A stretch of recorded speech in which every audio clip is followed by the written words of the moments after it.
A man killed his wife in the UK. Like, the wife left and found a way to get to her and killed her.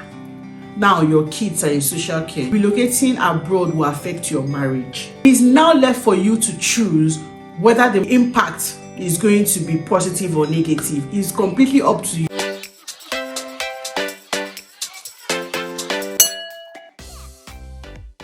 Hi guys, welcome back to the channel and welcome back to today's video.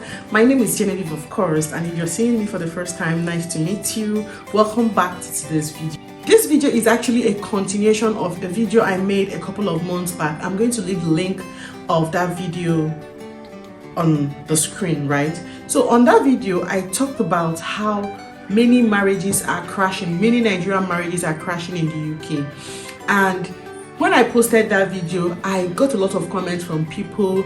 Some people said it's my opinion. Some other people said, okay, they agree with me and everything I said.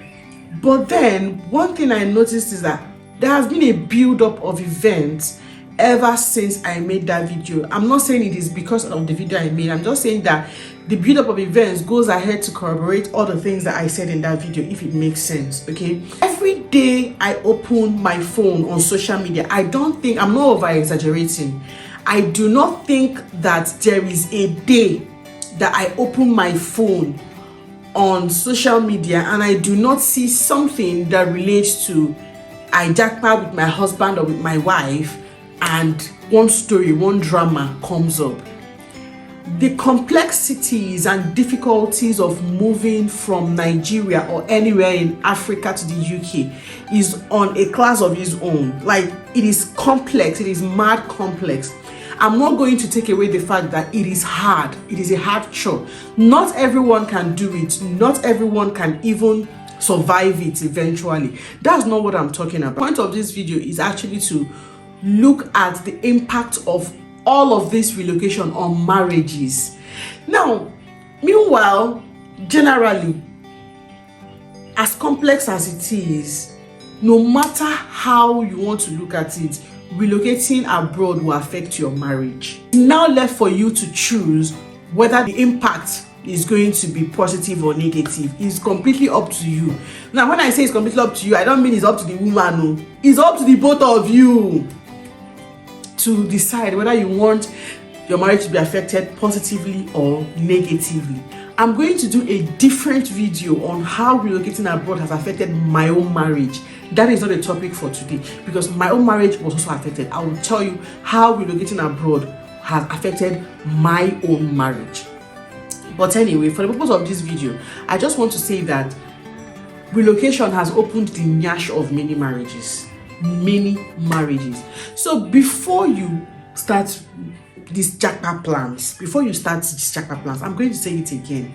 If your marriage is shaking, fix it first. UK will help you to scatter it.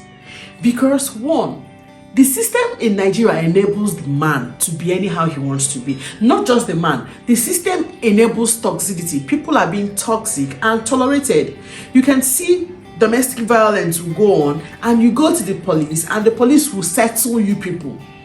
While if you come to the UK here and there is any domestic violence, whether it's coming from the man or the woman, once violence is involved, they go separate you now. Somehow your children's name might be entering the system. They'll be looking for new homes for your kids. So the system is different. If your marriage is sitting on a rock that is shaking, that is not solid, fix it first before you start talking about moving abroad. Seek therapy.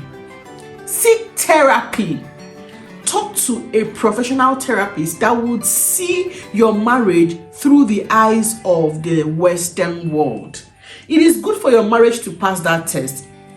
I'm not saying that my own marriage went through it though, because maybe I felt that my marriage was not shaking, right? My husband and I, we had our understanding about certain things, and I have always been the woman I have been, the same woman I have been in Nigeria. You see, the same person that I have been here. So when you talk about getting the man involved, you know, gender roles and all of that, my husband has always been involved.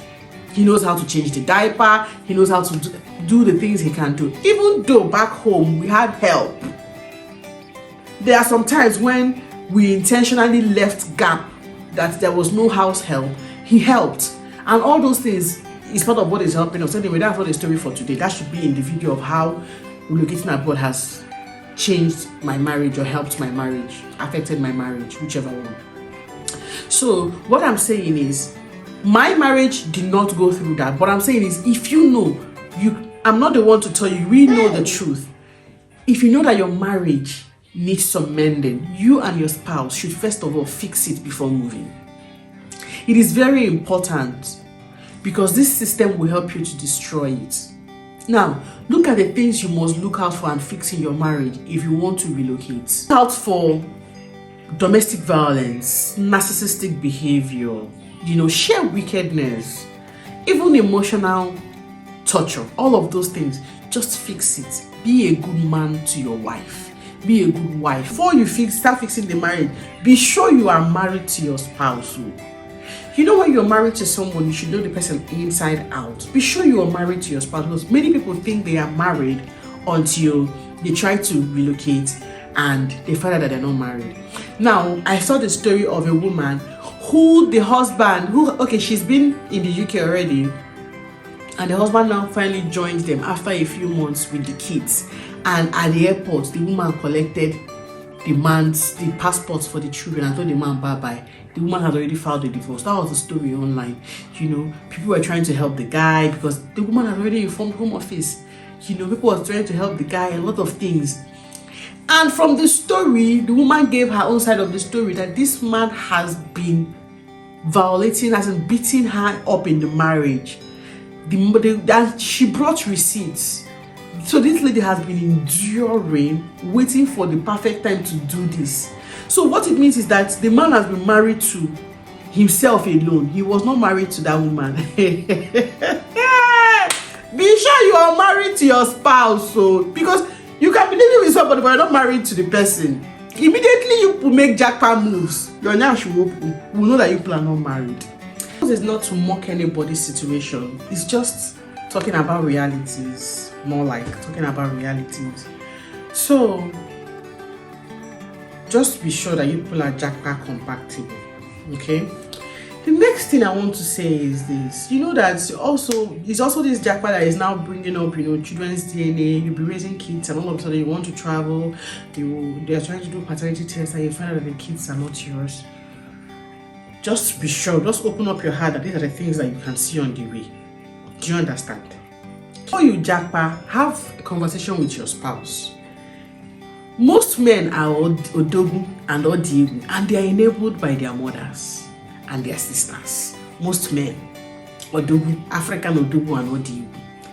If you are not willing to drop that African egoistic mindset and come here as partners, the key word is partnership. You must partner with your spouse.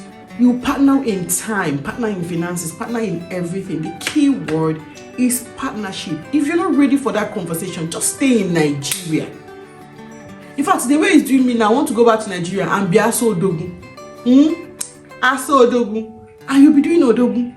But here in England, it's not like that. It's not. Odogu, leave it with your sister and your mother. I said it in my previous video, I'm saying it again. Leave it there with them. Those people that enables you, leave that Odogu with them. Come here and relearn. Learn. See, if you drop your ego as a man and you a woman, everybody just drop whatever it is and you come to this country, you will enjoy your marriage. I'm not even joking. Because it brings the family unit together. There's not much noise. There's no plenty staff. It is you people. It will bring the family unit together. And you guys, you will learn to work with each other.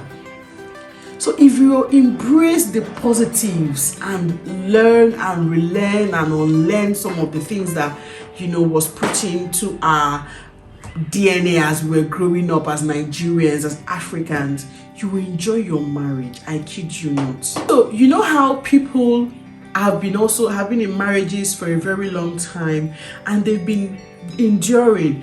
An African woman will be told Diwe, D is in Didi. I'll say it in Igbo. D is in Didi. Diwe. So what it means is that husband is endurance. Keep enduring. So people are in marriages enduring.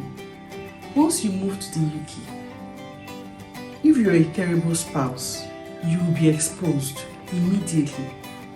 You know, like this adage my mother used to say, that if your pants, I'll say it in Igbo,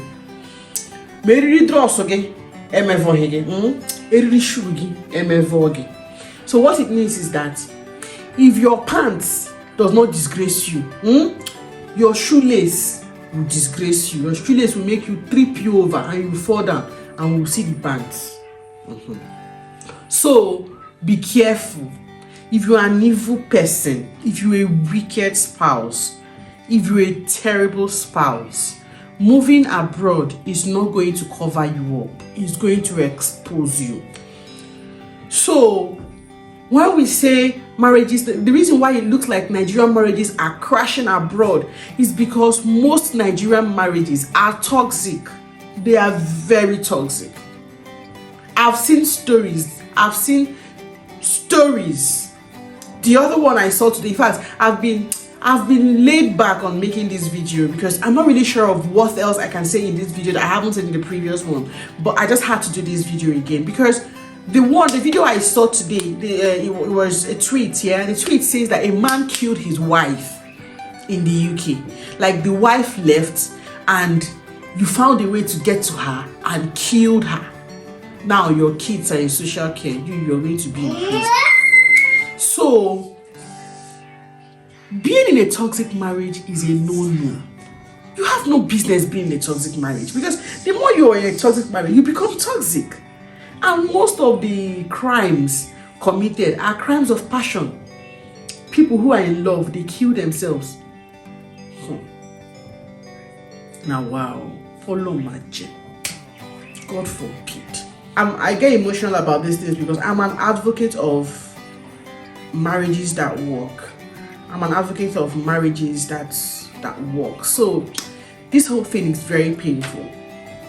And don't forget that there's a place of God in your relationship. There's a place of God. When you come to England, you get tired, you get busy, you get pushy, you just be running up and down, and somehow it looks like the cares of this life is taking away the place of God. In fact, if you come to the UK, you will question whether God exists or not. God does exist. I am a living testimony that He exists. So don't even take God away from your marriage. Don't.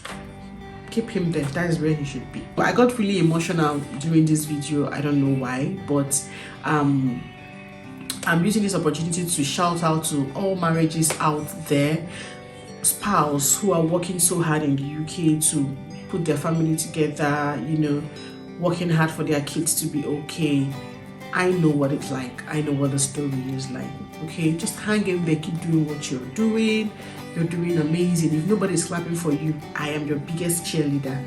I am your biggest fan. If nobody's clapping for you, clap for yourself. Me too. I am clapping for all the marriages that are working because it takes a lot of sacrifice. Best way no go no. You can never know until you know. I'm rooting for you guys. Keep doing what you're doing. Keep on sowing the seeds. Keep on making the sacrifice for your kids. Trust me, in the next few years, 3 years, 4 years down the line, you'll start reaping the fruits of your labor. Can somebody say amen? Alright guys, subscribe to my channel. Give this video a thumbs up if it makes you happy, if you loved this video, and then share it to anyone who needs to see it. Please don't forget to go back and watch the previous one. Okay? Bye guys.